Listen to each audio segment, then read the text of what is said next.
Welcome to Tales from Glow with African folktales where the spirit speaks, drums talks and every journey has a lesson.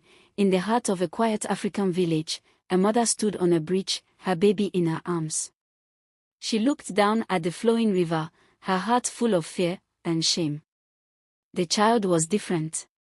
And in that moment of darkness, she made a decision that would shake the spirits of the land. But what the village didn't know is that the river was listening. And the river would raise the boy she left behind. This is the story of baby Muna. And how the river that once cried would soon become the river that laughed. Once upon a time in the small village of Ekobi, where rivers whisper secrets and trees dance with the wind, a woman named Edeora stood on the old wooden bridge. Her eyes were red from crying. In her arms, she held a tiny baby wrapped in a faded blue cloth. The moon was high. The river below moved slowly, as if it was watching. "This child is cursed," Edeora whispered. "He is not like others." She looked at the baby again. His eyes did not follow her finger. He did not cry like other babies. He only made soft sounds and waved his tiny hands. An elder woman had told Edeora that the child was strange. Another called him spirit-touched. Someone else said, "This is not a normal baby." Edeora's heart was full of fear and shame.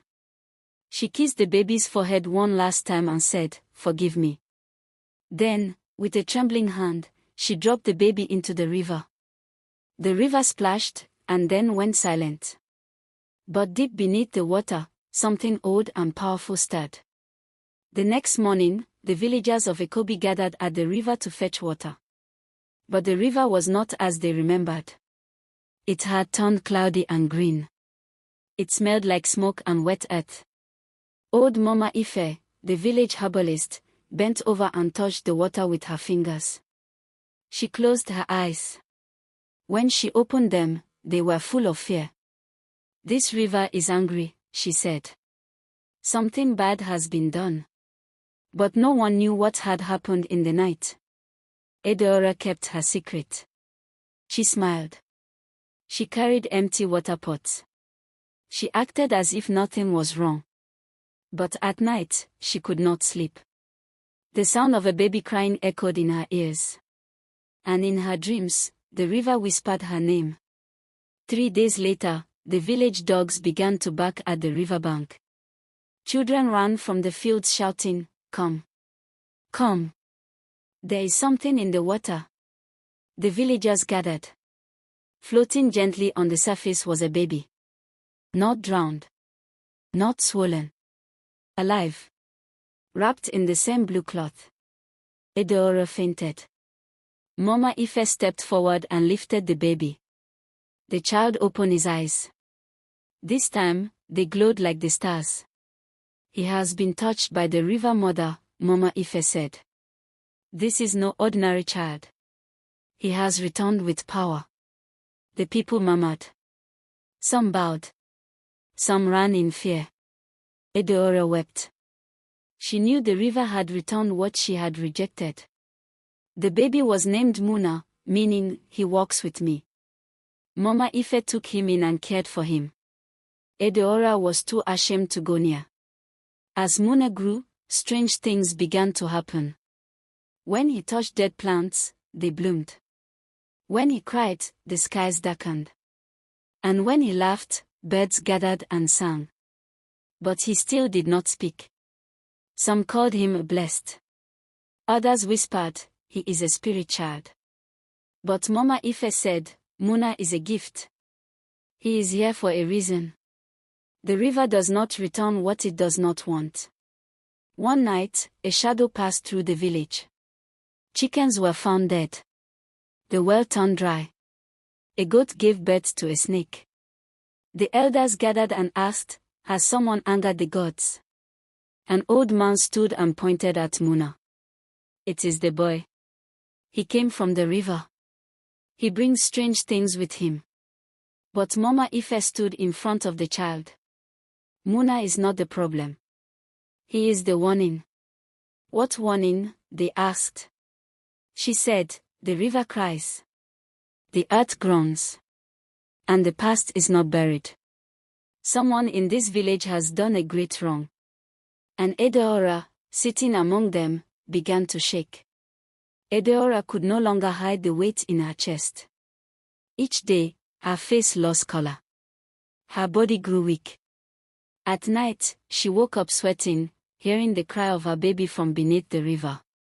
She visited Mama Ife in secret and whispered, "I am the one. I threw Muna into the river." Mama Ife's eyes were calm, but her voice was heavy. "Why?" Edeora sobbed. "I was afraid. People said he was cursed. They said I had brought shame to my family. I didn't know he was special." Mama Ife closed her eyes. "You did not throw him into water. You threw him into the hands of the river mother. And now she watches." Edeora begged, "What should I do?" "You must confess. To the village. To Muna. Only then can peace return." But Edeora shook her head. "They will chase me. They will stone me." "Then live with the shadows," Mama Ife said, "for they are already in your house." That night, the village drums beat without anyone touching them. Boom! Boom! Boom! The sound came from the sacred grove, where no man dared to go after dark. The villagers gathered in fear. The trees near the grove danced like they were alive. The wind whispered, "Muna! Muna! Muna!" The elders called a meeting. "We must return the boy to the river," one of them said. "He does not belong here." Mama Ife stood tall. "He is not going back. You want to remove the child, but not the sin." The people murmured, confused and afraid. In the middle of the night, the youngest elder, Pojoja, saw a woman-shaped figure by the river. He swore it had no feet and its eyes were full of water. He screamed, but the figure was gone. A strange sickness came to Ekobi. The yam balm caught fire without reason. The palm trees began to bleed red sap. Newborn babies cried all night and refused to breastfeed. The chief's wife lost her voice. "We are cursed," the people cried. "It is the boy." But Mama Ife warned, the river will not stop until truth is spoken. Still, no one knew the full truth. And Edeora remained silent. She watched as her village fell apart, and her guilt grew heavier than stone. She visited Muna at night when no one was watching. She brought him food. She sang to him from the shadows. But the boy never looked her way. One evening, Muna was sitting under the big baobab tree when a soft wind blew past him. He turned his head, as if listening. And for the first time ever, he spoke. One word. "Mother." The village gasped. Children ran to Mama Ife. "The spirit boy has spoken." Mama Ife came quickly. "What did he say?" "He called someone mother," they replied. Mama Ife looked deep into Muna's eyes. "Who is your mother?" Muna looked toward the market, where Edeora sold plantain. The people followed his gaze. Edeora felt her knees weaken. She knew the river had given her away. The chief called the village together. He stood beside Mama Ife, the elders, and the crying women. "Today," he said, "we will hear the truth. We will ask the boy again." Muna stood barefoot before them, wearing a wrapper made from river leaves. "Who is your mother?" the chief asked. The boy pointed slowly at Edeora. Edeora fell to her knees. "It is true," she cried. "He is my son. I threw him into the river." Gasps filled the air. One woman shouted, "She should be punished." But Mama Ife raised her hand. "Let the river decide." The people agreed. They would go to the river at dawn. And let the river mother judge. At sunrise, the entire village walked in silence toward the river. The air was cold. No birds sang. Even the leaves refused to rustle. Muna walked beside Mama Ife, barefoot and quiet. Edeora followed behind, her head bowed in shame. When they reached the bridge, the chief raised a carved staff and said, "We stand before the river mother. Let her show us the truth." The river, still and silent, suddenly bubbled. A single ripple moved across the surface. Then came a woman's voice, soft and deep, rising from the water. The child was not born broken. The mother's heart was. Everyone knelt. The water in the river rose higher and higher, but did not overflow. It shaped itself into a tall figure, a woman made of water. Her eyes glowed like moonlight. She looked at Edeora. "You threw away a gift," she said. "You feared what you did not understand." Edeora wept. "I was weak. I thought he was cursed." The river mother nodded. "And yet, you were given mercy. He was returned to you. But you hid." "I was ashamed," Edeora whispered. The river mother's voice shook the trees. "Your shame cursed this land." The truth was all the river needed. Then she turned to Muna. "Will you forgive?" Muna said, "Yes." And the water woman disappeared into the river, leaving the water come again. The skies opened up. But this time, the rain was warm. Children danced. Crops drank deeply. The curse was broken. The village of Ekobi was filled with joy, but not everyone was at peace. Edeora still wept in secret. She had been forgiven by the river, but she had not forgiven herself. That evening, Muna began to hum. It was a soft tune no one had ever heard. He hummed it again the next day. And again the next. Soon, other children began to hum with him. And then, one morning, he began to sing. His words were simple. "I am not broken. I am whole. The river told me. I have a soul." The song spread across Ekobi. Even elders sang it. And hearts began to heal. Late one night, Mama Ife sat beside her fire and spoke to her shadow. "I knew this day would come," she said. Her shadow shimmered and shifted. It replied, "You were right to protect the boy." Mama Ife smiled. "He is more than a child. He is the river's promise." The shadow nodded. Muna is only the beginning. A week later, a traveler arrived in Ekobi. He wore a long, brown cloak and carried no bag.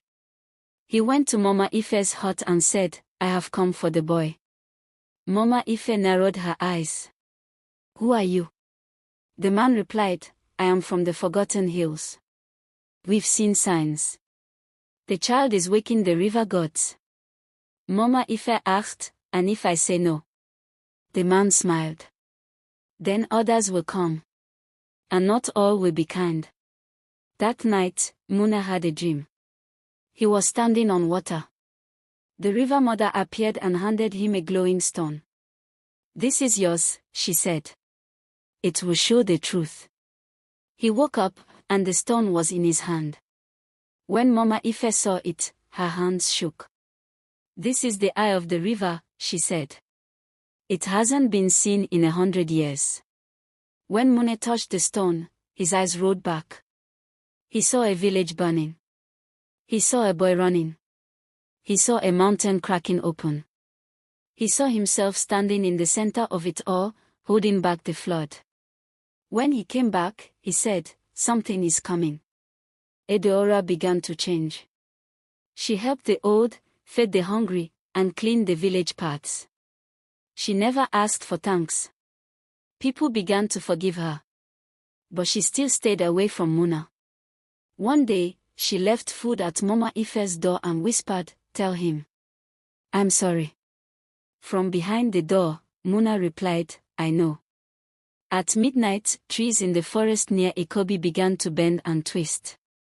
The animals ran. Drums played themselves. The wind carried one word, danger. Mama Ife gathered the elders. "The child must be protected," she warned. But the chief asked, "From what?" She looked at the stars. From what lies beyond the hills. A red light shot across the sky like a burning arrow. It landed in the sacred grove. In the morning, nothing remained, only ash. Muna stood before the ashes and whispered, "It begins." Muna held the glowing stone. It paused in his hand and whispered secrets. He heard names. He saw faces. He felt fear and courage at once. Mama Ife told him, "You're being called." "But called to where?" he asked.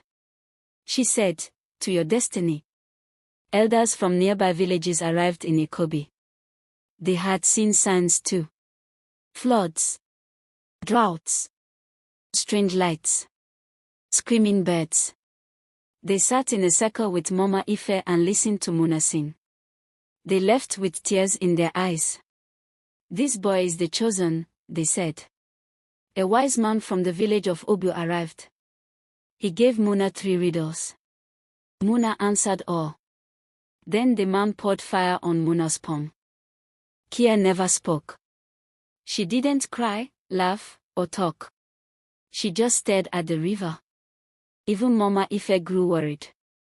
"She is not sick," she said. "She is watching something we cannot see." Muna began to dream of the serpent, its body broken but its eyes still glowing. One night, Muna entered the water with Kia in his arms. They sank slowly into silence. Deep below, he saw something, a second serpent, smaller, coiled inside a cave. It hissed, "My mother is gone. I will rise." Muna clutched the child and screamed, "No." Back in the village, Kia raised her tiny hand, and the water obeyed her. She turned her palm, and the river reversed its flow for one breath. People gasped. "The child is a watercolor," someone cried. Muna knew. Kia wasn't cursed. She was chosen. One morning, Mama Ife called Muna and Kia. "My time is done," she said gently. She placed a clay necklace around Kia's neck. "This is the seal of old power. It will protect her." Then Mama Ife closed her eyes and returned to the ancestors. A stranger came to Ikobi, wearing a cloak of feathers. He called himself Oro. "I've heard of the river child," he said. "I have come to help." But Muna saw through him. "You smell like poison," he said. Oro smiled. "So do you, when you're afraid." That night, Kia vanished. Muna searched the river, the forest, the caves. She was gone. In her place was a feather from Oro's cloak and the clay necklace, broken. Muna fell to his knees. "The fight is not over," he whispered. As he wept, the river parted. Nellie walked out, glowing brighter than before. "She is alive," she said. "But time is running out." Together, they set out for the mountains of Mbe, Oro's home. The mountains of Mbe were covered in black smoke. No birds sang. No rivers flowed. Muna and Nellie climbed for days. At the peak stood a dark castle made of bones. "This is where he keeps her," Nellie whispered. Inside the castle, they found Kia trapped in a glass cage. She floated, her eyes closed. Oro stood beside her. "She is the last voice of the river," he said. "If she speaks, I vanish." Muna shouted, "Let her go." But Oro snapped his fingers, and Nellie vanished. Muna fought with all his strength. He called the river stone. He called the winds. He called the water. But Oro laughed. "Without Nellie, you are weak." Muna collapsed. Kia opened her eyes and screamed. The glass shattered. Oro staggered back. Kia began to speak, for the first time. She sang a song no one had heard before. The rivers below woke up. The mountains trembled. Oro's body cracked like dry wood. With a final cry, he turned to dust. The black smoke cleared. Rains fell on the dead rocks. Green returned to the mountain. And in the sky, Nellie's light returned. She whispered, Well done, child of the river. Muna and Kia returned home. The people of Ekobi knelt when they saw Kia. She saved the mountain, they said. Muna shook his head. She saved all of us. Kia led Muna to an old dry well. She poured a cup of water into it. The earth shook, and the well filled with clear, glowing water. From that day, no one in Ekobi ever lacked water again. An old carver named Kenu made a statue of Kia and Muna standing by the river.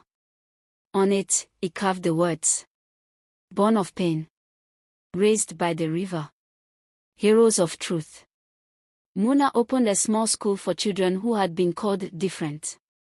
He taught them to read, to sing, and to listen to the river. Parents came from far villages to enroll their children. He called it the Flowing Truth School. One day, a queen from a faraway kingdom visited. She had a child who couldn't speak. She met Kia and wept. "She smiled at my son," she said. And he smiled back. For the first time. The queen gave Muna a golden drum. "Let your song spread." That night, Muna dreamt of the river turning into a road. He walked on it with Nelly beside him. Ahead stood Mama Ife, smiling. "You have changed the world," she said. But more rivers await. Years passed. Kia grew strong and wise. She found others like her, children who could call water, calm storms, and hear trees. They became the river children. Muna trained them all. Edeora, now old, came to see Muna one evening. She held his hand and cried. "I was your first storm," she said. "And you were my first teacher," he replied. They sat by the river in silence. Before Muna passed on, he gave Kia the river stone. "This belongs to you now," he said. "But how will I know what to do?" she asked. "Ask the water," he smiled. "It always answers." Muna's grave was placed beside Mama Ife's. Every year, on the day of Flowing Truth, people gathered to sing the river song. Kia led the songs. The river always laughed in reply.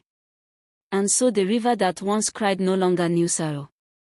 It became a place of healing, stories, and second chances. All who came left with peace in their hearts. And if you listen closely, even now, the water still sings. "I remember the boy they threw away. But I raised him. And he raised the world." Moral of the story. Never reject what you don't understand. Every life has a purpose, even if the world doesn't see it yet. What is cast away in shame can rise in glory. Just like the river that cried, healing begins when we choose love over fear.